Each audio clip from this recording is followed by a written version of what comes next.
All right, you know what time it is. It is fusion time. It is that time of the year where it's time for another fusion.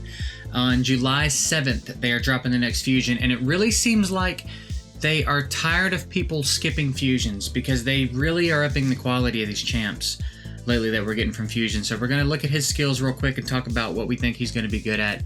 I've given him a quick look real quick, and he is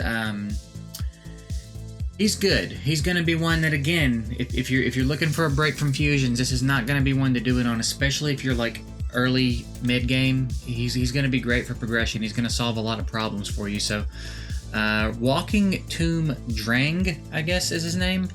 He's a Knights Rev champ. He is a HP champ, Spirit Affinity. And let's talk about his skills real quick. Attacks one enemy 2 times, instantly activates any HP burn debuffs on the target after attacking. He has that on his A1. He's got HP burn explosion on his A1. Also, this is a fragment fusion, if I didn't say that already, but yeah, that's ridiculous on the A1. On his A2, we have an AoE 75% chance of placing HP burn debuff on all enemies for 2 turns. This debuff cannot be resisted. We have another option now. Iggy, as far as I know, was the only one that really brought this with an irresistible placement. And I would bet money that skilled up, that goes up to 100% chance, and he probably loses a cooldown. So that probably gets down to 3 turns, and it probably gets up to 100%. That's going to be my guess. I think that's a pretty reasonable guess. I would imagine that's the direction they're going in there. So now we're talking about another option for a spider HP burn champ. We're talking about someone who's going to be good in Hydra. We're talking about someone who's going to be good. I mean, he's going to be good in Faction Wars. That is pretty solid, honestly. And then if you get the extension and put it up for 3 turns, that's an extra detonation on his A1, so solid for an A2. On the A3, we've got equalizes the HP of all allies, then attacks one enemy. This is important because it's not a heal, so this is not something that heal block can stop from happening. This is equalizing the HP of all your allies, similar to what Sinesha does. So you can't block it with an HP with a heal reduction. So that's notable. Then he attacks an enemy. The HP levels of all allies will be brought up to the level of the ally with the highest HP. This attack will ignore 30% of the target's defense if the target's current HP is lower to or equal than this champion's current HP. Will decrease the cooldown of Exalted Pyre by 1 turn if the target's current HP is higher than this champion's current HP. So, again, just more... any boss, basically. If the target's current HP, not percentage or anything, just current HP, so any boss, basically, he's going to use this and reduce the cooldown of Exalted Pyre. And I'm still going to stand by what I said. I bet you booked that gets down to a 3-turn cooldown. And then this skill, on any boss that he uses it on, is basically going to reduce the cooldown of the A2 again. So that is, again, fairly nasty. The equalization of all allies, that is really strong. In Summoner's War, there was a champion, she was a 4-star. Her name was Chasun, and she had a skill called Fallen Blossoms, and she would do that. She would pick the target with the lowest HP and like pull them up to everyone else and then heal on top. It was insane. This is kind of like that. This is really, really good. HP of all allies will be brought up to the level of the ally with the highest HP. This is really, really crazy.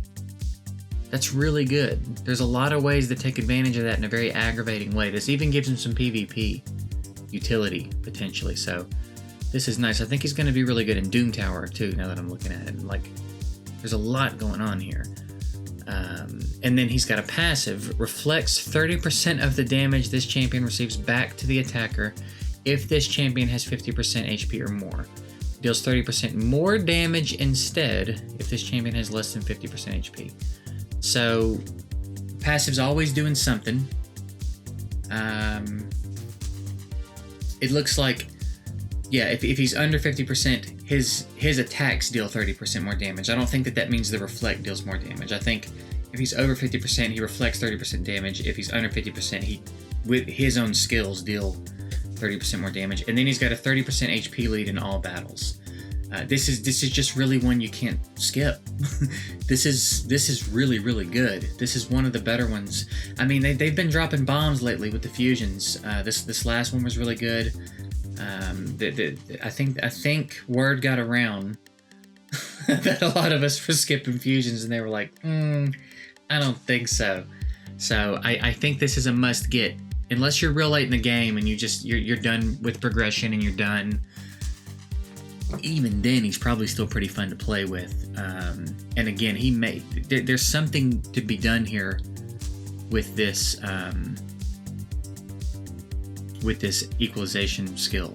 You know, you put a team up with Swift Parry or something, that's going to get real annoying to deal with.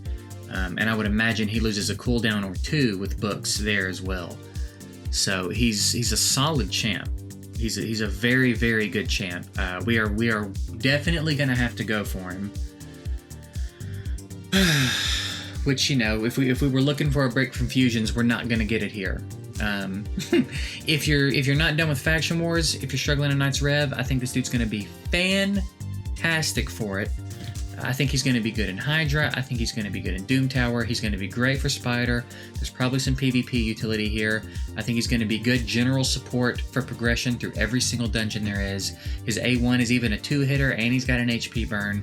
So now we're talking Fire Knight utility as well. He's looking like one of those guys that you can take anywhere in the game and get something out of him. So again, if you're early or mid-game, I think you got to do it. I think it's really not open for debate. And even then, if you're later in the game, you still want to snag him. He's a dope-looking champ. You know, that helmet seems like it's uncomfortable, but like it's not up for me to decide, really. So you wear what you want to wear, and if it makes you happy, then I guess I'm happy too. But that's it. I'm gonna get out of here. Anxious to know what you guys think about this one, this fusion specifically, and then about the fusions lately. Does it seem like they've turned up the heat a little bit? Because they had a thing for a while where there would be several lackluster fusions and then one banger of a fusion, and now it almost seems like they're flipping that around, and now every fusion's a banger. So I'm waiting on the next fusion that I feel like I can skip and not feel bad about it, but this isn't one of them. This dude, we 100% are going to have to try to snag, especially now that we're starting to get serious about Hydra. I think he's going to be really fun for Hydra. So yeah, I guess that's that. Let me know what you guys think about it. I'm gonna get out of here. Appreciate y'all watching, and we'll see you later.